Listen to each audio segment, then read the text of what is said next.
조선 후기 한양 도성밖 동쪽으로 한 시진쯤 걸으면 산자락 아래 작은 마을이 하나 있었습니다. 스무 가구 남짓한 마을이었습니다. 논이 몇 마지기, 밭이 몇 되기, 그것이 마을 사람들의 전부였지요. 봄이면 씨를 뿌리고 여름이면 김을 메고 가을이면 거두고 겨울이면 움츠리는 해마다 같은 일을 되풀이하는 조용한 마을이었습니다. 그 마을 서쪽 끝에 유난히 담이 높은 집이 하나 있었습니다.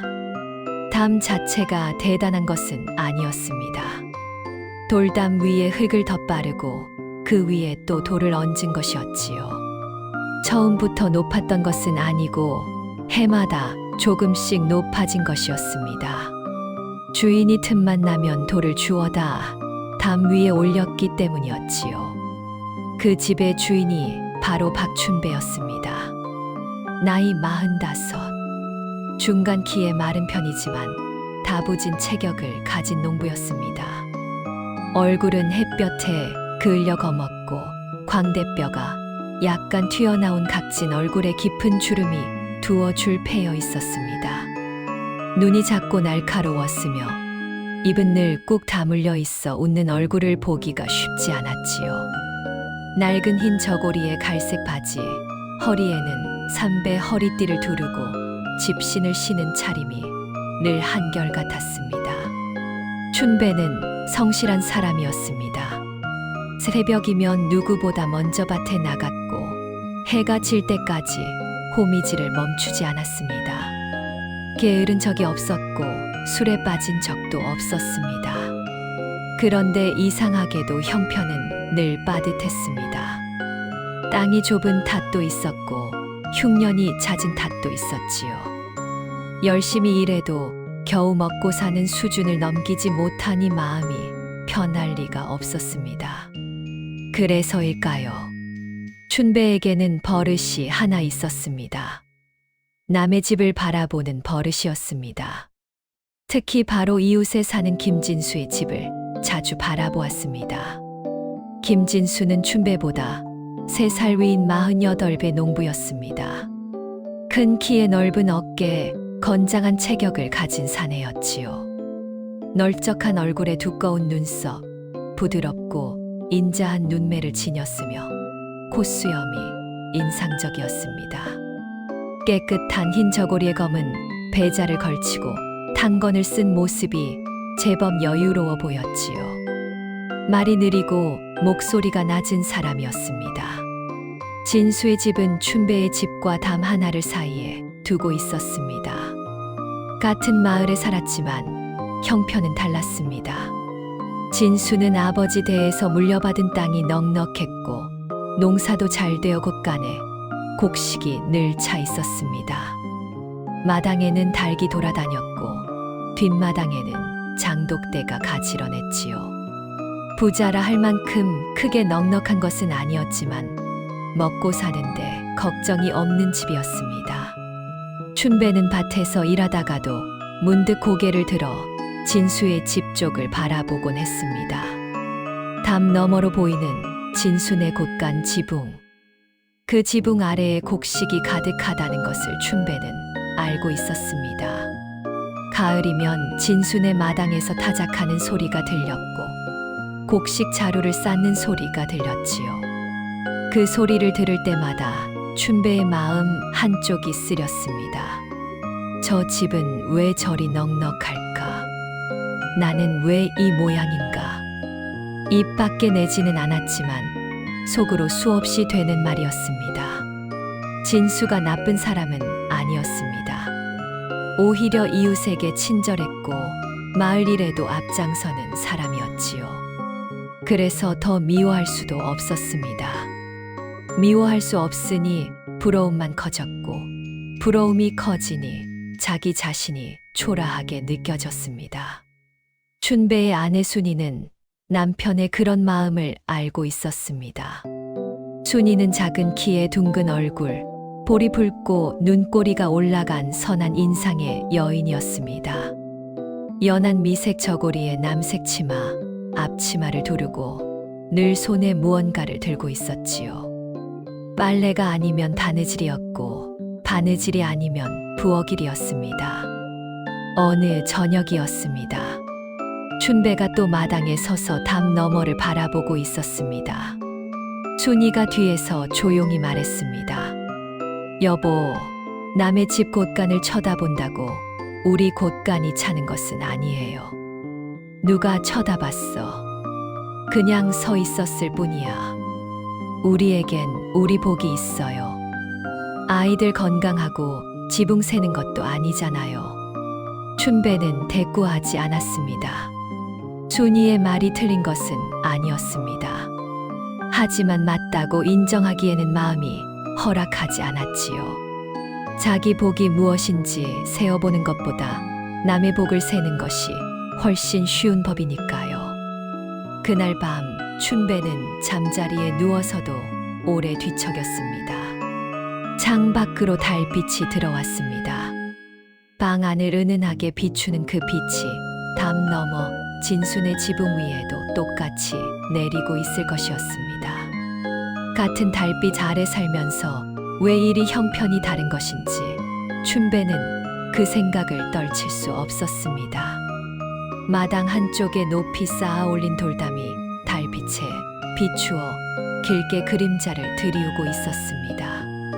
그 담은 남의 시선을 막기 위해 쌓은 것이었지만 실은 춘배 자신의 마음을 가두는 담이기도 했습니다. 다만 그것을 아는 사람은 아직 아무도 없었습니다. 그해 여름은 유난히 비가 적었습니다. 봄에 씨를 뿌릴 때만 해도 올해는 괜찮겠거니 싶었습니다. 봄비가 제때 내렸고 모내기도 순조로웠지요. 그런데 여름에 접어들면서 하늘이 닫혔습니다. 보름이 지나고 한 달이 지나도 비 한 방울 내리지 않았습니다. 논바닥이 갈라지기 시작했습니다. 마을 사람들의 얼굴이 어두워졌습니다. 물을 길어다 논에 붓는 것도 한두 번이지 개울마저 줄어드니 방법이 없었습니다. 벼잎이 누렇게 타들어갔고 밭의 채소도 시들었지요. 춘배의 밭도 마찬가지였습니다. 아침부터 저녁까지 물을 길어 날랐지만 역부족이었습니다. 호미로 밭을 매다가 바싹 마른 흙을 움켜쥐면 모래처럼 흘러내렸습니다. 춘배는 하늘을 올려다보며 한숨을 쉬었습니다. 올해도 이러는가. 순이가 두레박에 물을 담아 가져왔습니다. 여보, 목이라도 축여요. 목을 축여서 뭐하나. 논이 타들어가는데 사람이 먼저예요. 쓰러지면 논도 밭도 없어요. 춘배는 물을 받아 마셨지만 목구멍으로 넘어가는 물이 시원하지 않았습니다. 물은 차가웠지만 마음은 뜨겁게 타고 있었으니까요. 그런데 이상한 것은 진순의 논이었습니다. 진수의 땅은 마을 아래쪽 개울에 가까운 곳에 있었습니다. 개울이 줄어들기는 했지만 완전히 마르지는 않아서 진순의 논에는 아직 물이 남아 있었지요. 거기에 진수는 일찍이 작은 저수지를 파 놓은 터라 다른 집보다 사정이 나았습니다.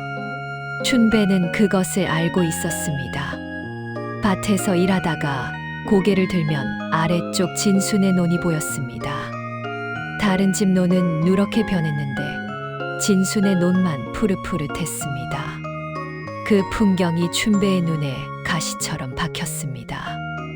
땅이 좋은 데다 물까지 넉넉하니 세상이 참 불공평하구나. 춘배는 중얼거렸습니다. 가을이 왔습니다. 춘배의 논에서는 평년의 절반도 거두지 못했습니다. 밭작물도 마찬가지였지요. 곳간에 들인 곡식을 세어보니 겨울을 나기에 빠듯했습니다. 아끼고 또 아껴야 봄까지 버틸 수 있을 터였습니다. 반면 진순에는 달랐습니다. 곳간에 곡식 자루가 겹겹이 쌓이는 소리가 담 너머로 들려왔습니다. 타작하는 소리, 곡식을 부리는 소리, 사람들이 오가는 소리. 춘배는 그 소리를 들을 때마다 호미 자루를 3개 움켜쥐었습니다. 춘배도 알고 있었습니다. 진수가 농사를 잘 짓는 것은 땅만 좋아서가 아니라는 것을요. 진수는 부지런했고 미리 대비하는 사람이었습니다. 저수지를 판 것도 거름을 넉넉히 준 것도 모두 진수가 땀 흘려 준비한 것이었지요. 하지만 마음이 궁하면 이치가 보이지 않는 법이었습니다. 운이 좋은 거야. 땅을 물려받은 것도 물이 가까운 것도 다 운이지. 스스로에게 그렇게 말하면 조금은 마음이 편해졌습니다. 남의 노력을 운이라 부르면 자신의 처지가 덜 억울하게 느껴졌으니까요. 그런데 가을이 깊어지면서 춘배의 마음에 이상한 것이 자라기 시작했습니다. 탐심이었습니다. 처음에는 아주 작은 생각이었습니다. 어느 저녁 마당에서 장작을 패다가 담 너머로 진순의 곳간 지붕이 보였습니다. 해 질려 굵은 빛에 물든 그 지붕 아래에 곡식이 가득하다는 것을 춘배는 알고 있었지요. 문득 이런 생각이 스쳤습니다. 저 곳간에 곡식이 그리 많으니 자루 하나쯤 없어져도 모르겠지. 스치는 생각이었습니다. 순간 떠올랐다 사라지는 바람 같은 생각이었지요. 춘배는 고개를 저으며 그 생각을 털어냈습니다. 하지만 한번 떠오른 생각은 쉽게 사라지지 않았습니다. 다음 날도 그 다음 날도 곳간 지붕이 보일 때마다 같은 생각이 고개를 들었습니다. 처음에는 스치듯 지나가던 것이 점점 오래 머물렀습니다. 마치 작은 풀씨가 돌틈에 뿌리를 내리듯 그 생각은 춘배의 마음속에 조용히 자리를 잡아갔습니다. 어느 밤이었습니다. 춘배는 잠을 이루지 못하고 마당에 나왔습니다. 달이 없는 금은밤이었습니다. 마을 전체가 어둠에 잠겨 있었고 개 짖는 소리 하나 들리지 않았지요. 춘배의 발이 담장 쪽으로 향했습니다. 높은 돌담 앞에 섰습니다. 담 너머는 진순의 마당이었고 그 안쪽에 곳간이 있었습니다. 춘배는 돌담에 손을 얹었습니다. 밤 공기에 차갑게 식은 돌의 감촉이 손바닥에 전해졌습니다. 심장이 빠르게 뛰었습니다. 한 발만 더 옮기면 담을 넘을 수 있었습니다. 자기가 쌓아 올린 담이니 어디에 발을 디뎌야 하는지도 알고 있었지요. 곳간 문은 잠겨 있지 않을 것이었습니다. 시골 마을에서 곳간에 자물쇠를 채우는 집은 없었으니까요. 곡식 한 자루. 그것이면 한 달은 더 버틸 수 있었습니다. 춘배의 손에 힘이 들어갔습니다. 돌담 위에 돌 하나가 살짝 흔들렸습니다. 그때였습니다. 집 안에서 기침 소리가 들렸습니다. 순이의 기침이었습니다. 그 소리에 춘배는 화들짝 놀라 손을 떼었습니다. 마치 뜨거운 것에 데인 사람처럼 두 걸음을 물러섰습니다. 심장이 미친 듯이 뛰었고 등에 식은 땀이 흘렀습니다. 손바닥이 돌에 긁혀 따끔거렸지만 그 아픔보다 가슴 안쪽이 더 아팠습니다. 내가 지금 무슨 짓을 하려 한 거냐. 춘배는 그 자리에 주저앉았습니다. 어둠 속에서 한참을 앉아 있었습니다. 다리에 힘이 없어서가 아니라 자기 자신이 부끄러워서 일어설 수가 없었던 것이었습니다. 아버지가 살아 계셨을 때 늘 하시던 말이 떠올랐습니다. 춘배야, 남의 것에 손대는 놈은 사람이 아니다. 굶어 죽을지언정 손은 깨끗해야 한다. 아버지는 평생 가난했지만 남의 것을 탐한 적이 없는 분이었습니다. 그 아버지의 아들이 지금 이웃집 담장을 넘으려 하고 있었던 것이었지요. 춘배는 거친 손으로 얼굴을 감쌌습니다. 한참 뒤에야 겨우 일어나 방으로 들어왔습니다. 순이가 잠결에 물었습니다. 어디 갔다 와요? 바람 좀 쐬고 왔어. 밤이 추운데 감기 들겠어요. 순이는 그 말만 하고 다시 잠이 들었습니다. 춘배는 천장을 바라보며 오래도록 눈을 감지 못했습니다. 손바닥에 긁힌 자국이 쓰라렸습니다. 그 쓰라림이 양심의 소리처럼 느껴졌습니다. 밤이 깊었습니다. 어둠 속에서 춘배의 눈만 말똥말똥 빛나고 있었습니다. 그 밤 이후로 춘배는 담장 가까이 가지 않았습니다. 낮에도 밤에도 담장 쪽을 피했습니다. 마당에 나와도 고개를 돌려 반대편만 바라보았지요. 진순의 곳간 지붕이 눈에 들어올까봐 일부러 시선을 낮추고 다녔습니다. 손바닥에 긁힌 자국은 며칠 만에 아물었지만 마음의 자국은 쉽게 아물지 않았습니다. 춘배는 부쩍 말이 줄었습니다. 순이가 밥상을 차려도 한마디 없이 먹었고 아이들이 말을 걸어도 건성으로 대답했습니다. 밭에 나가서도 호미질에만 집중했지요. 사람과 눈을 마주치는 것이 꺼려졌습니다. 특히 진수와 마주치는 것이 두려웠습니다. 얼굴을 보면 그 밤의 일이 들킬 것만 같았으니까요. 순이가 걱정스러운 얼굴로 물었습니다. 여보, 요즘 어디 아픈 거 아니에요? 아프긴. 아무것도 아니야. 아무것도 아닌 사람 얼굴이 저렇게 어둡지는 않아요. 춘배는 대답하지 않았습니다. 아내에게 그 밤의 일을 말할 수는 없었습니다. 말하면 어떤 얼굴을 할지 생각만 해도 숨이 막혔지요. 그렇게 며칠이 지나던 어느 아침이었습니다. 우물가에서 마을 아낙네들이 모여 이야기를 나누고 있었습니다. 순이가 물을 기르러 갔다가 그 이야기를 들었습니다. 진순의 아들이 크게 앓고 있다더라. 그래, 그 큰아들 말이야? 응. 여름부터 몸이 안 좋더니 요즘은 자리에서 일어나지도 못한대. 세상에, 그 집이 형편이 넉넉하니 좋은 약을 쓰면 되지 않겠어. 약을 쓰고는 있는 모양인데 차도가 없다더라.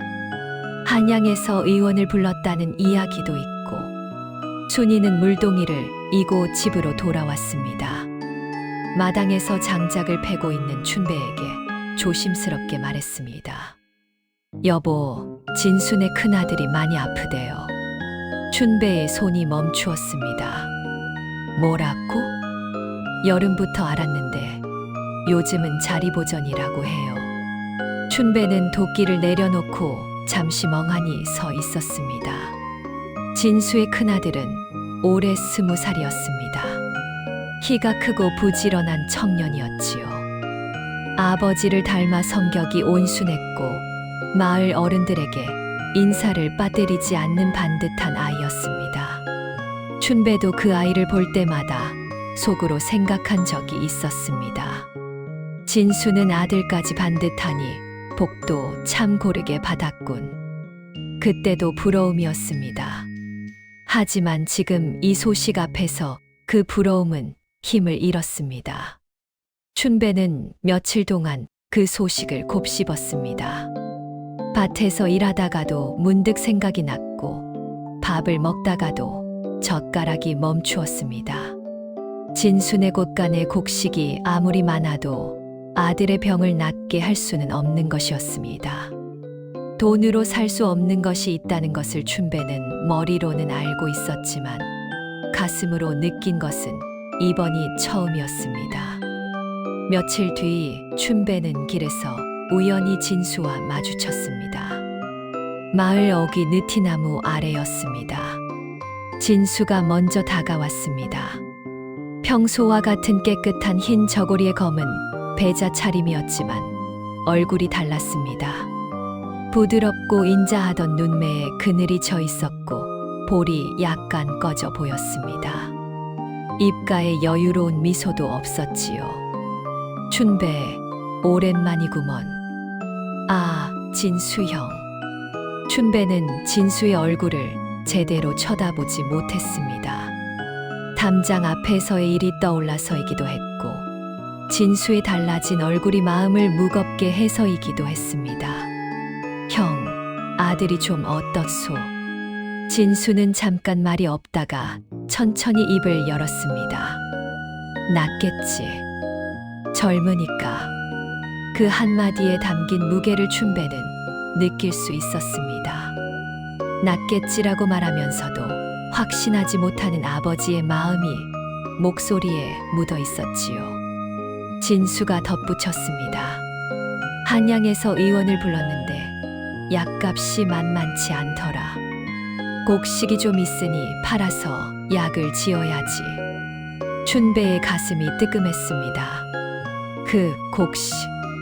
춘배가 그토록 부러워했던 곡식. 담을 넘어 훔치려 했던 그 곡식이 지금 아픈 아들의 약값으로 쓰이고 있었던 것이었습니다. 진수는 씁쓸하게 웃었습니다. 곡식이 아무리 많으면 뭐하나. 아이가 건강해야 의미가 있지. 그 말이 춘배의 귀에 깊이 박혔습니다. 진수는 가볍게 목례를 하고 지나갔습니다. 느린 걸음이었지만 어딘가 무거워 보였지요. 넓은 어깨가 평소보다 처져 있었습니다. 춘배는 한참 동안 진수의 뒷모습을 바라보았습니다. 그제야 보이기 시작했습니다. 자신이 얼마나 한쪽만 보고 있었는지가요. 춘배는 진순의 넉넉한 곳간만 보았습니다. 풍족한 곡식만 보았고 푸른 논만 보았습니다. 하지만 그 넉넉함 뒤에 어떤 걱정이 있는지, 어떤 아픔이 있는지는 한 번도 본 적이 없었습니다. 아니, 보려 하지 않았습니다. 남의 복만 세고 남의 짐은 세지 않았던 것이지요. 춘배는 집으로 돌아오는 길에 자기 집을 바라보았습니다. 낡은 초가지붕, 좁은 마당, 높은 돌담, 보잘것없는 집이었습니다.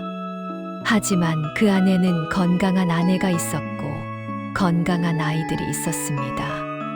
아침이면 순이가 밥을 짓는 연기가 굴뚝에서 피어올랐고 저녁이면 아이들이 마당에서 뛰어노는 소리가 들렸습니다. 진수는 그것이 없어서 괴로운 것이었습니다. 아들이 건강하기만 하다면 곡식 따위는 아무 의미가 없다는 것을 진수는 알고 있었지요. 춘배는 대문 앞에서 멈추었습니다. 안에서 순이가 부엌에서 무언가를 다듬는 소리가 들렸습니다. 아이들이 웃는 소리가 들렸습니다. 아무렇지 않은 저녁이었습니다. 매일 반복되는 평범한 저녁이었지요. 그런데 그 평범함이 오늘따라 다르게 느껴졌습니다. 춘배는 대문을 열고 들어갔습니다. 부엌에서 물을 다듬고 있는 순이에게 다가가 조용히 말했습니다. 순이야. 왜요? 아이들 건강하지? 순이가 고개를 들어 남편을 바라보았습니다. 뜬금없는 질문이었지만 춘배의 표정이 진지했습니다. 그럼요. 다 건강하지요. 그래. 그거면 됐어.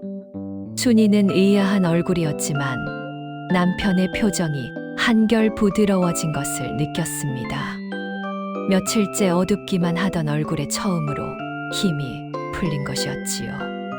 춘배는 마루에 걸터 앉아 마당을 바라보았습니다. 해가 지고 있었습니다. 하늘이 붉게 물들었고 높은 돌담 위로 저녁놀이 번지고 있었습니다. 그 담이 오늘따라 유난히 높아 보였습니다. 자기가 쌓아 올린 담, 남의 시선을 막으려고 쌓은 담. 그런데 정작 막힌 것은 남의 시선이 아니라 자기 자신의 시야였습니다. 담 너머의 곳간만 보느라 담 안쪽의 소중한 것들을 보지 못했던 것이었습니다. 춘배는 담을 바라보며 오래도록 앉아 있었습니다. 저녁놀이 사라지고 어둠이 내려앉았습니다. 하늘에 별이 하나둘 떠올랐고 이윽고 달이 산 위로 모습을 드러냈습니다. 그 달빛이 높은 돌담 위에 내려앉았습니다. 춘배는 조용히 눈을 감았습니다. 마음속에서 무언가가 천천히 허물어지고 있었습니다. 가을이 깊어지면서 마을의 형편은 더욱 어려워졌습니다. 흉년의 여파가 본격적으로 드러나기 시작한 것이었습니다. 곳간이 넉넉한 집은 손에 꼽을 정도였고 대부분의 집은 겨울을 앞두고 근심이 가득했지요. 장에 나가 곡식을 사려 해도 값이 크게 올라 엄두가 나지 않았습니다. 마을 어귀 느티나무 아래에서 남정네들이 모여 한숨을 쉬었습니다. 이러다 겨울을 못 넘기는 집이 나오겠어. 관가에서 진율이라도 해주면 좋겠는데 관가가 언제 우리 같은 데까지 신경 썼나. 춘배도 그 자리에 있었지만 말없이 듣기만 했습니다. 자기 집 사정도 빠듯했으니까요. 남은 곡식을 아끼고 또 아껴야 봄까지 버틸 수 있을 터였습니다. 그런데 며칠 뒤 마을에 이상한 일이 벌어졌습니다. 아침에 대문을 열었더니 곡식 자루가 놓여 있었다는 집이 하나둘 나타난 것이었습니다. 처음에는 마을 동쪽 끝에 사는 이 노인의 집이었습니다. 홀로 사는 70 넘은 노인이었는데 아침에 대문을 열자 보리쌀 한 자루가 문 앞에 가지런히 놓여 있었다고 했습니다. 누가 놓고 갔는지 모르겠어. 이름도 없고 쪽지도 없더라고. 다음 날에는 아이 셋을 홀로 키우는 최과부의 집 앞에도 곡식이 놓여 있었습니다. 그 다음 날에는 지난 봄 다리를 다쳐 농사를 짓지 못한 강서방의 집에도요. 마을이 술렁였습니다. 대체 누가 이러는 거야? 혹시 도깨비 아니야? 도깨비가 곡식을 주고 다니겠나? 사람이지. 사람들은 궁금해했지만 아무도 답을 알지 못했습니다. 곡식은 늘 새벽녘에 놓여 있었고 본 사람은 아무도 없었지요. 춘배도 그 이야기를 들으며 궁금했습니다. 그런데 한편으로는 짐작이 가기도 했습니다. 이 마을에서 흉년에도 곡식이 넉넉한 집은 하나뿐이었으니까요. 며칠이 더 지난 어느 이른 아침이었습니다. 춘배는 그날따라 잠이 일찍 깼습니다. 닭이 울기 전 아직 어둠이 걷히지 않은 시각이었지요. 뒤척이다 잠을 포기하고 마당에 나왔습니다. 찬 공기가 얼굴을 스쳤습니다. 대문을 열려는데 문 앞에 무언가가 있었습니다. 곡식 자루 하나였습니다. 춘배는 멈칫했습니다. 쪼그려 앉아 자루를 만져보았습니다. 쌀이었습니다. 꽤 묵직한 자루였지요. 이름도 쪽지도 없었습니다. 다른 집에 놓인 것과 같은 방식이었습니다. 춘배는 자루를 들고 일어서다가 골목 끝에서 움직이는 그림자를 보았습니다. 새벽 어스름 속에서 흐릿했지만 큰 키에 넓은 어깨 그리고 손을 뒤로 짚고 걷는 특유의 걸음걸이를 춘배는 알아볼 수 있었습니다. 진수였습니다. 진수는 춘배 쪽을 돌아보지 않았습니다. 조용히 골목을 빠져나가 자기 집 쪽으로 사라졌지요. 춘배는 곡식 자루를 안은 채 한참 동안 그 자리에 서 있었습니다. 가슴이 먹먹했습니다. 진순의 아들은 아직 아팠습니다. 약값으로 곡식을 팔아야 하는 처지였지요. 넉넉하다고는 하나 무한정 여유가 있는 것은 아니었을 것입니다. 그런데도 진수는 마을의 어려운 집들의 곡식을 나누고 있었던 것이었습니다. 아무에게도 알리지 않고 이름도 남기지 않고 새벽마다 조용히 문 앞에 놓고 돌아가는 것이었습니다. 춘배는 자루를 내려놓고 주저앉았습니다. 지난 일이 떠올랐습니다. 금은밤에 진순의 담장을 넘으려 했던 자신, 그 곳간에서 곡식 한 자루를 훔치려 했던 자신, 그리고 지금 그 곡식이 진수의 손으로 제 집 문 앞에 놓여 있었습니다. 훔치려 했던 것을 상대가 스스로 가져다 준 것이었습니다. 춘배의 눈에서 눈물이 흘러내렸습니다. 부끄러웠습니다. 뼛속까지 부끄러웠습니다. 이 부끄러움은 그 밤 담장 앞에서 느꼈던 것과는 결이 달랐습니다. 그때는 들킬까봐 두려운 부끄러움이었지만 지금은 상대의 마음 앞에서 자기 자신이 한없이 작아지는 부끄러움이었습니다. 안에서 순이가 나왔습니다. 여보, 이 이른 아침에 뭐 하고 있어요? 어머, 이게 뭐예요? 곡식이야. 누가 놓고 갔어? 순이가 자루를 살펴보더니 눈이 커졌습니다. 우리 집에도 온 거예요. 대체 누가? 진수 형이야. 춘배는 담담하게 말했습니다. 순이는 잠시 말이 없었습니다. 그러더니 조용히 말했습니다. 아들이 아픈데도 이웃을 챙기다니 참 대단한 분이네요. 춘배는 고개를 끄덕였습니다. 순이가 곡식 자루를 안으로 들이려 하자 춘배가 말했습니다. 잠깐, 그냥 들이지 말고 좀 있다 내가 가지고 갈 데가 있어. 어디요? 돌려드려야지. 우리보다 더 급한 곳에 쓰여야 해. 순이가 남편을 바라보았습니다. 며칠 전까지 남의 곳간을 부러워하던 그 얼굴이 아니었습니다. 무언가를 결심한 사람의 얼굴이었지요. 그래요. 그게 맞겠네요. 순이는 웃었습니다. 해가 떠올랐습니다. 마을에 아침빛이 내려앉았고 굴뚝마다 밥 짓는 연기가 피어올랐습니다. 춘배는 곡식 자루를 들고 진수의 집으로 향했습니다. 높은 돌담을 돌아 진수네 대문 앞에 섰습니다. 대문을 두드리려다가 잠시 망설였습니다. 뭐라고 말해야 할지 몰랐습니다. 고맙다고 해야 할지, 미안하다고 해야 할지, 아니면 그냥 곡식을 돌려놓고 와야 할지. 춘배는 심호흡을 하고 대문을 두드렸습니다. 안에서 진수가 나왔습니다. 춘배를 보고 약간 놀란 표정이었지만 이내 평소에 느린 목소리로 말했습니다. 춘배, 이른 아침에 무슨 일이냐? 춘배는 곡식 자루를 내밀었습니다. 형, 이거 돌려드리러 왔소. 진수는 자루를 보더니 잠시 침묵했습니다. 그리고 조용히 말했습니다. 나는 모르는 물건인데. 형, 나는 알고 있소. 새벽에 봤소. 진수는 한숨을 내쉬었습니다.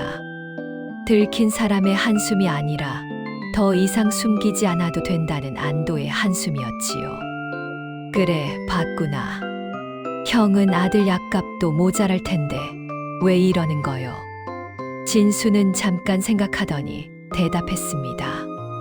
이웃이니까. 단 네 글자였습니다. 그런데 그 네 글자가 춘배의 가슴을 깊이 울렸습니다. 아무런 조건도 없었고 대가를 바라는 기색도 없었습니다. 이웃이니까. 그것이 전부였습니다. 춘배는 입술을 깨물었습니다. 눈이 뜨거워졌지만 울지 않으려 애썼습니다. 형, 이건 받을 수 없소. 형네가 더 필요한 거요. 춘배의 곡식은 나누면 줄어들지만 마음은 나누면 늘어나는 법이야. 가져가. 춘배는 고개를 숙였습니다. 한참을 그러고 서 있다가 겨우 입을 열었습니다. 고맙소, 형. 그 세 글자가 목구멍에서 나오기까지 참으로 오래 걸렸습니다. 진수는 웃었습니다. 아들이 아파 그늘이 져 있던 얼굴에 처음으로 미소가 번졌지요. 뭘 이런 걸 가지고. 어서 들어가. 아침 먹어야지. 춘배는 곡식 자루를 안고 돌아왔습니다. 집으로 돌아오는 길에 담장을 지나쳤습니다. 자기가 쌓아 올린 높은 돌담. 담 너머 진순의 지붕이 아침 햇살에 빛나고 있었습니다. 춘배는 그 담을 바라보며 조용히 말했습니다. 이 담을 왜 이리 높이 쌓았을까? 아무도 대답하지 않았습니다. 하지만 춘배는 이미 답을 알고 있었습니다. 그날 오후 춘배는 이상한 일을 시작했습니다. 밭에 나가지 않고 마당에 서서 돌담을 바라보고 있었습니다. 한참을 그러더니 집 안에서 호미와 삽을 가져왔습니다. 그리고 담장 앞에 섰습니다. 순이가 부엌에서 나와 물었습니다. 여보, 뭐 하려고요? 담을 낮추려고. 순이가 눈을 동그랗게 떴습니다.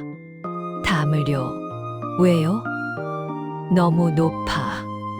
순이는 잠시 남편을 바라보다가 조용히 고개를 끄덕였습니다. 왜인지는 묻지 않았습니다.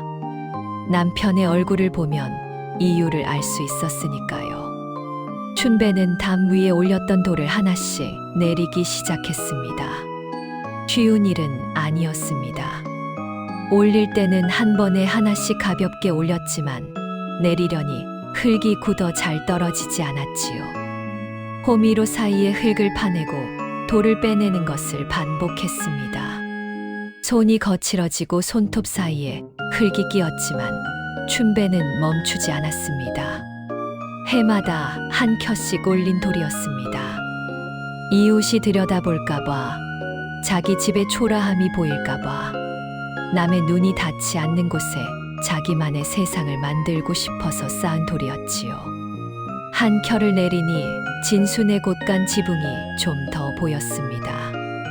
예전이라면 그 지붕을 보는 것이 싫었을 것입니다. 부러움이 올라오고 시기가 올라오고 자기 자신이 초라하게 느껴졌을 테니까요. 하지만 지금은 달랐습니다. 그 지붕 아래에 아픈 아들을 둔 아버지가 있다는 것을 알았고 그 아버지가 자기 아픔 속에서도 이웃을 챙기는 사람이라는 것을 알았으니까요. 한 켜를 더 내리니 진순의 마당이 보이기 시작했습니다. 마당에서 진수의 아내가 빨래를 널고 있었습니다. 힘없는 동작이었지만 묵묵히 일하는 모습이었지요.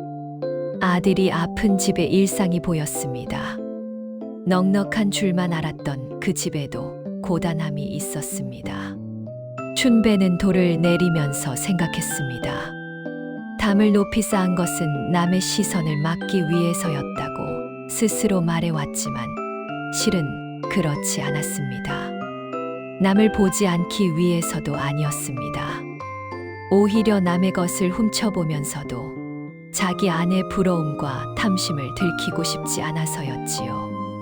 담은 밖을 향한 것이 아니라 안을 향한 것이었습니다. 자기 마음의 부끄러운 부분을 가리기 위한 담이었던 것입니다. 해가 기울 무렵 담은 허리 높이까지 낮아져 있었습니다. 춘배의 이마에 땀이 맺혀 있었고 저고리 소매는 흙투성이었습니다. 내려놓은 돌들이 마당 한쪽에 수북이 쌓여 있었지요. 순이가 물 한 사발을 가져왔습니다. 고생했어요. 아직 안 끝났어. 오늘은 이만하면 됐어요. 내일 또 하면 되지. 춘배는 물을 마시며 낮아진 담 너머를 바라보았습니다. 진순의 마당이 훤히 보였습니다. 감나무에 감이 주렁주렁 달려 있었고 장독대가 햇살에 빛나고 있었지요. 그 풍경이 더 이상 부럽지 않았습니다. 그저 이웃집의 풍경이었습니다. 그때 진순의 쪽에서 인기척이 났습니다. 진수가 낮아진 담 너머로 춘배를 바라보고 있었습니다. 두 사람의 눈이 마주쳤습니다. 높은 담이 있을 때는 서로의 얼굴을 볼 수 없었는데 이제는 담 하나를 사이에 두고 마주 볼 수 있었습니다. 진수가 먼저 말했습니다. 춘배, 담을 낮추었구나. 높을 이유가 없어서요. 진수는 잠시 담을 바라보더니 고개를 끄덕였습니다.